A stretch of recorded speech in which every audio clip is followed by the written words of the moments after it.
Good evening. Indian constitution के आज की क्लास में आपका स्वागत है। और इंडियन कॉन्स्टिट्यूशन में हम लोगों ने जाना था कि इंडियन कॉन्स्टिट्यूशन जो है उसका यानी मतलब कॉन्स्टिट्यूशन को दो भागों में बांटा गया। पहला जो कि ब्रिटिश क्राउन मतलब कि अंडर द ब्रिटिश क्राउन, और दूसरा क्या करता है, दूसरा जो शासन चल रहा था under the east India company. पहले हम लोग ईस्ट इंडिया कंपनी के बारे में जानेंगे। ईस्ट इंडिया के कंपनी के अंदर कौन कौन सा एक्ट आया और अंडर द ब्रिटिश क्राउन के अंदर कौन कौन सा एक्ट आया। तो सबसे पहले जानते हैं under the east India company के अंदर जो आया हमारा एक्ट, रेगुलेटिंग एक्ट, वो कब आया? 1773 में।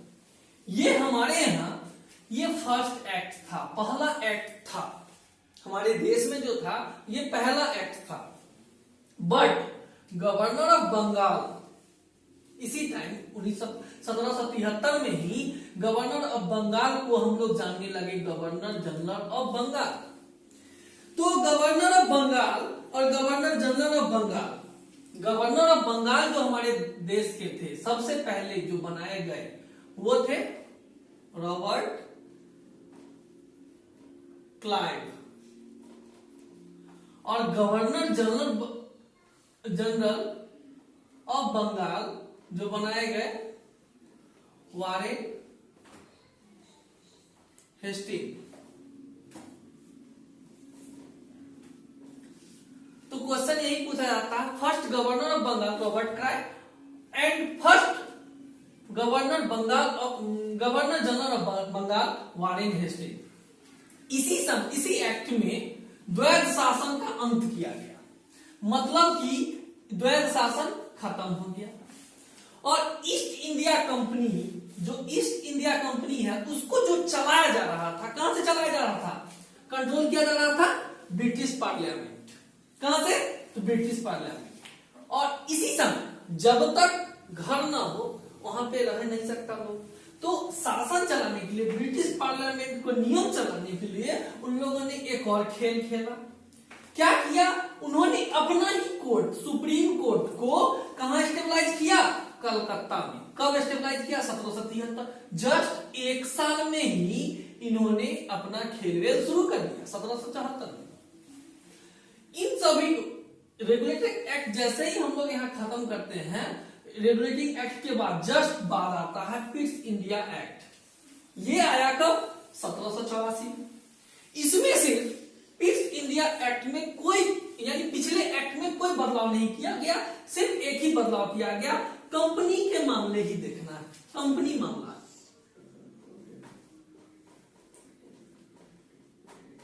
कंपनी के मामले को ही देखना है। पहला क्या देखना था? ट्रेड, व्यापार। दूसरा राजनीति, इन्हें राजनीति भी करना था, हमारे देश पे शासन भी करना था। तो व्यापार जो होता था किसके द्वारा होता था? बोर्ड ऑफ डायरेक्टरी के अकॉर्डिंग। और कंट्रोल, बोर्ड ऑफ कंट्रोल, ये पॉलिटिकल, मतलब कि बोर्ड ऑफ कंट्रोल किसके हाथ में था? ब्रिटिश पार्लियामेंट के हाथ में। British parliament board of director मतलब ईस्ट इंडिया कंपनी से व्यापार करवाती थी। मतलब चीज एक ही थे, एक ही थाली में खाते थे, काम अलग अलग से करते थे।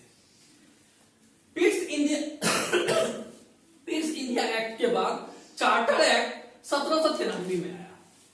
इन्होंने इसी एक्ट में क्या किया? सारे नियम को 20 साल के लिए क्या किए? बढ़ा दिए, एक्सटेंड कर दिए। यानी जो भी व्यापार या फिर पॉलिटिकल जो भी इशू होगा उसको 20 साल के लिए बढ़ा दिए।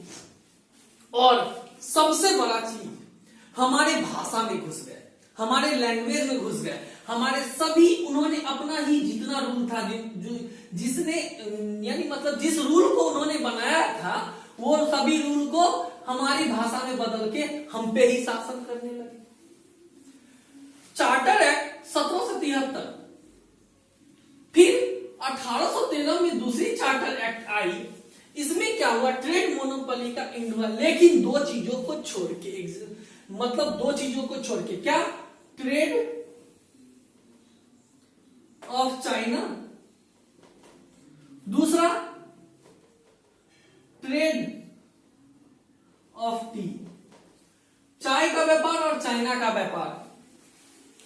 चाय और चाइना दोनों का व्यापार को छोड़ के, मतलब कि इन दोनों को ट्रेड ऑफ चाइना और ट्रेड ऑफ टी को 20 साल के लिए बढ़ा दिया गया और सभी के सभी चेंज कर दिए गए, लेकिन ये और क्रिश्चियन समाज को यहाँ पे बढ़ावा दिया गया।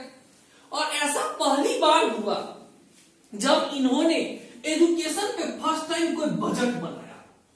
एजुकेशन मतलब शिक्षा पे कोई बजट बनाया हो, तो शिक्षा पे जो बजट बनाया पहली बार, उन्होंने पहली बार जो बजट पेश किया वो 1 लाख रुपए का बजट पेश किया।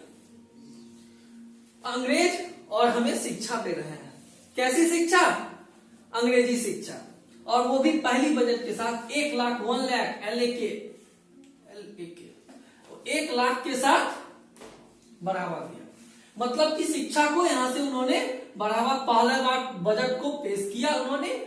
और हम इसके बाद चार्टर एक्ट, 2 चार्टर एक्ट और पढ़ेंगे। फर्स्ट हो गया ये first charter act, second charter act, third और फोर्थ अभी देख लेते हैं।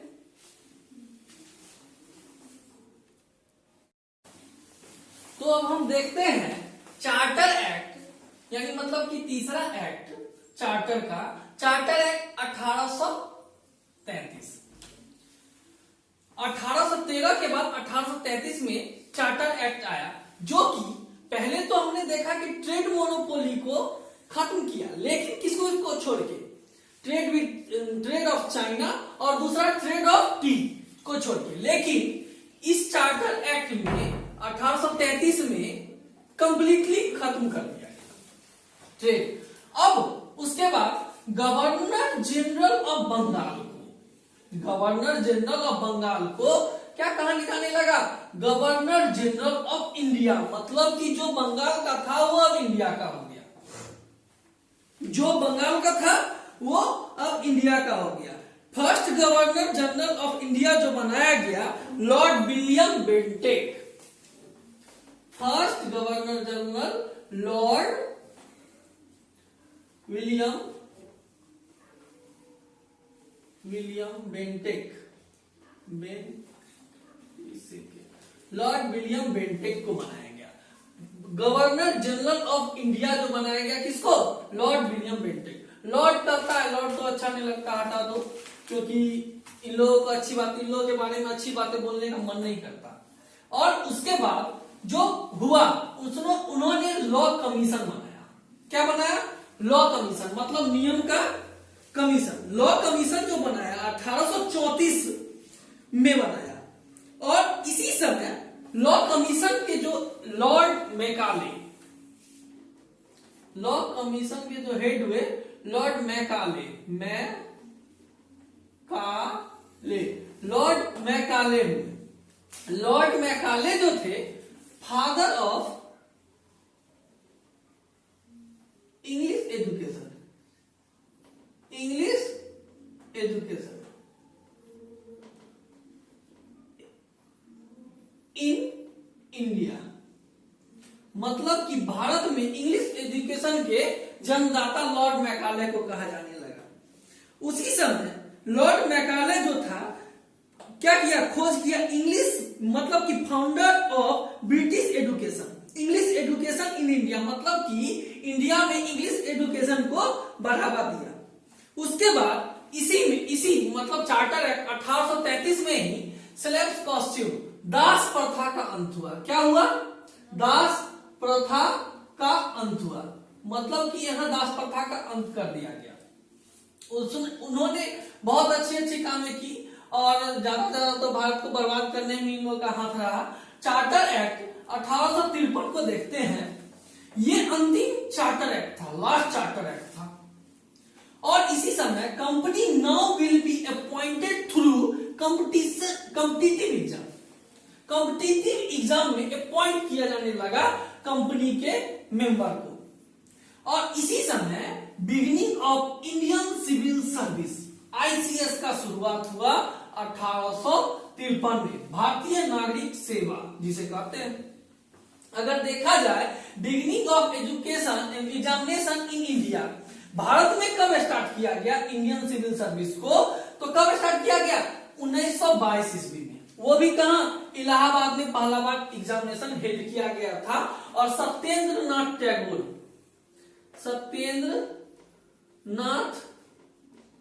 टैगोर फर्स्ट टाइम इसमें पास हुए थे। ये सत्येंद्र नाथ टैगोर कौन थे? सत्येंद्र नाथ टैगोर जैसा नाम तो सुन के लगता ही होगा कि नाम ये सत्येंद्र नाथ टैगोर जो हुए फर्स्ट टाइम, ये सत्येंद्र नाथ टैगोर, रविंद्रनाथ टैगोर मतलब कि एक से एक उस परिवार में धुरंधर निकले। और रविंद्रनाथ टैगोर के ये भाई थे। फर्स्ट इंडियन आईसीएस, प्रथम पहले भारतीय जो थे आईसीएस थे। और रविंद्रनाथ टैगोर के बारे में बात करें तो इनका बहुत बड़ा उपलब्धि था। इन्होंने गीतांजलि पुस्तक लिखी। गीतांजलि पुस्तक 1913 ईस्वी में। उसी समय 16 अक्टूबर 1905 में 16 अक्टूबर 1905 में 16 अक्टूबर 1905 में बंगाल विभाजन भी हुआ था। बंगाल विभाजन, अगर इस बातें को अगर हम लोग कहते हैं तो बहुत इंपॉर्टेंट पॉइंट है। 16 अक्टूबर 1905 में बंगाल विभाजन हुआ था। और ये जो एग्जाम हुआ था, सबसे पहले भारतीय जो थे सत्येंद्र नाथ टैगोर। आईसीएस भारतीय नागरिक सेवा का जो शुरुआत हुआ था ये हो गया था 1793 में। लेकिन पहले जो पास आउट हुए थे लॉर्ड कॉर्नवालिस 1793 में लॉर्ड कॉर्नवालिस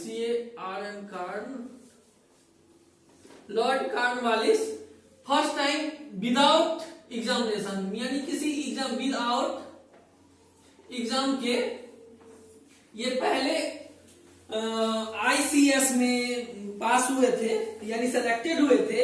और पहली बार जब लंदन में इसको शुरुआत किया गया था एग्जामिनेशन लेके, वो 1853 में लिया गया था।